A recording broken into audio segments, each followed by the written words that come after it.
अरे गज्जू दादा, क्या बात हो गई? क्यों बुलाया है मुझे? आखिर गधे की क्या जरूरत आन पड़ी आपको?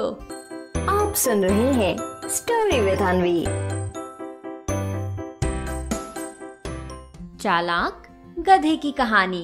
एक बार की बात है, ढोलकपुर जंगल में रुस्तम नाम का शेर रहता था। कुछ दिनों से रुस्तम शेर से सारे जानवर बड़े परेशान रहने लगे थे, क्योंकि रुस्तम शेर चुपके से किसी भी जानवर के पीछे जाता और उसे खा लेता। इस तरह से सारे जानवरों में रुस्तम का डर बैठ गया था। तभी एक दिन चंपा लोमड़ी, गज्जू हाथी, मोंटी बंदर और कुकू कोयल ने मिलकर एक सभा बुलाई और फिर उस सभा में रुस्तम को लेकर बात शुरू हुई। तभी चंपा लोमड़ी बोलती है, आहा, अरे गज्जू हाथी, क्या बताऊं, इस रुस्तम शेर ने तो बड़ा परेशान कर रखा है। अब कल ही की बात ले लो, कल मैं शॉपिंग के लिए बाजार जा रही थी कि तभी पीछे से रुस्तम शेर आ गया। हाय, क्या बताऊं, वो बस पीछे से मुझे खाने ही वाला था कि तभी मैं थोड़ा हट गई और रुस्तम शेर नीचे गिर गया। उसे नीचा गिरता देख मैं जोर से वहां से भागी। आहा, क्या बताऊं, बड़ी मुश्किल से जान बची है गज्जू दादा। आहा। चंपा लोमड़ी की बात सुनने के बाद मोंटी बंदर भी तुरंत बोलता है, हाँ हाँ गज्जू दादा, इस रुस्तम शेर ने तो बड़ा परेशान कर रखा है। 2 दिन से भूखा हूँ मैं, कुछ नहीं खाया। मैं तो रुस्तम के डर से अपने घर से ही नहीं निकल रहा।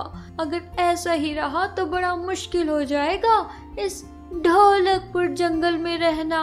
चंपा लोमड़ी और मोंटी बंदर की बात सुनने के बाद गज्जू हाथी बोलता है, हाँ, कुछ दिनों से तो मैं भी देख रहा हूँ कि ये रुस्तम शेर बहुत शैतानियाँ करने लगा है, सभी जानवरों को परेशान करने लगा है। हाँ, मेरे पास एक आइडिया है। मैंने चंपू गधे को बुलाया है, बस उसी का इंतजार कर रहा हूँ।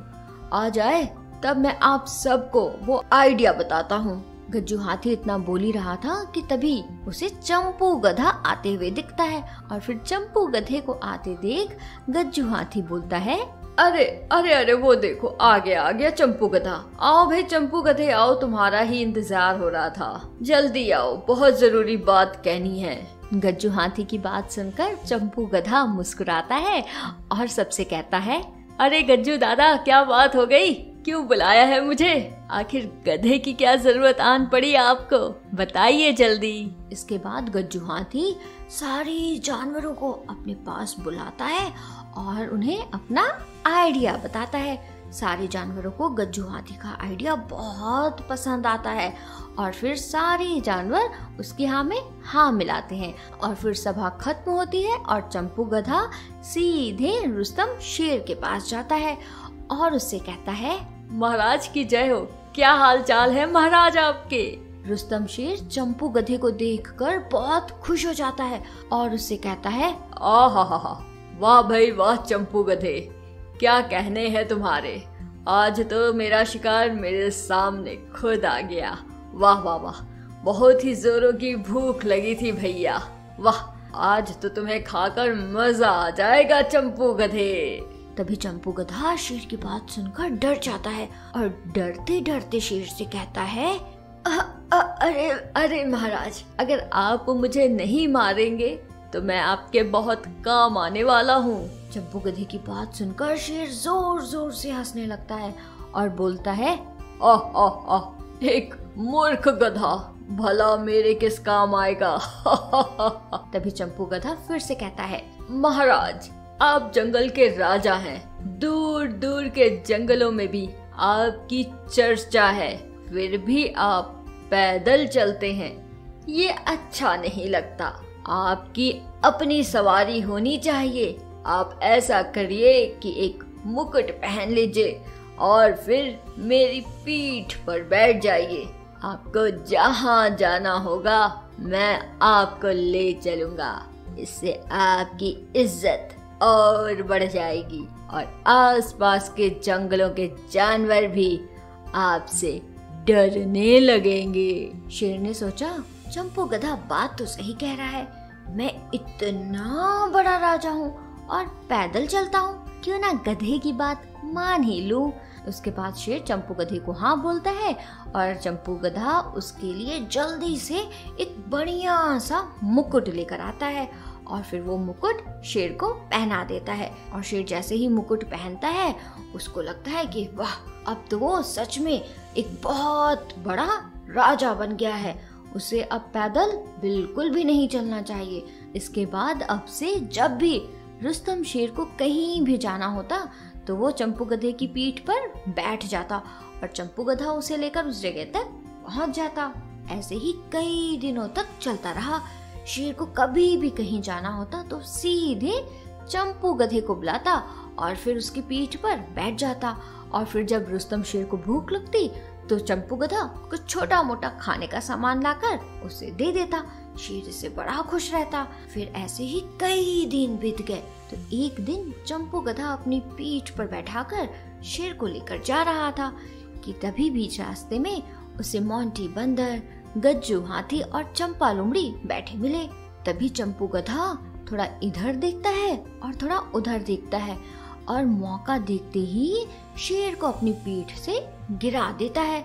नीचे गिरते ही शेर को गुस्सा आ जाता है और वो चंपू गधे से कहता है, अरे चंपू गधे, ये क्या किया तुमने मुझे नीचे गिरा दिया। तुम्हारी हिम्मत कैसे हुई चंपू गधे? रुको, अभी मैं बताता हूँ। शेर ऐसा बोल ही रहा था कि चंपू गधा उसे पीछे से मारता है और शेर को चिढ़ाते हुए वहाँ से भाग जाता है और शेर से थोड़ी दूर पहुंचकर शेर से कहता है, महाराज, मुझे तो सबक तब सिखाओगे ना जब तुम मुझे पकड़ोगे। मुझे पकड़ कर तो दिखाओ, मुझे तो तुम पकड़ ही नहीं सकते। ऐसा कहकर चंपू गधा वहाँ से भागने लगता है और इधर शेर चंपू गधे को पकड़ने के लिए जैसे ही दौड़ता है वो एक कदम भी अपना नहीं बढ़ा पाता। उसके पैर उसे बहुत कमजोर लगते हैं, वो खड़ा भी नहीं हो पा रहा था। शेर की ऐसी हालत देखकर गज्जू हाथी, चंपा लोमड़ी और मोंटी बंदर जोर जोर से हंसने लगते हैं और तभी शेर पर हंसते हुए चंपा लोमड़ी कहती है, आहा, अरे शेर महाराज, आप तो जंगल के राजा हैं, राजा, और एक राजा खुद ही नहीं खड़ा हो सकता। चंपा लोमड़ी की ये बात सुनकर शेर को बहुत शर्म आती है और फिर वो अपना मुंह लटकाकर धीरे धीरे अपने घर की तरफ जाने लगता है। तो बच्चों, इस कहानी से हमें क्या सीख मिली? इस कहानी से हमें ये सीख मिलती है कि हमें कभी भी अपना काम किसी दूसरे से नहीं करवाना चाहिए।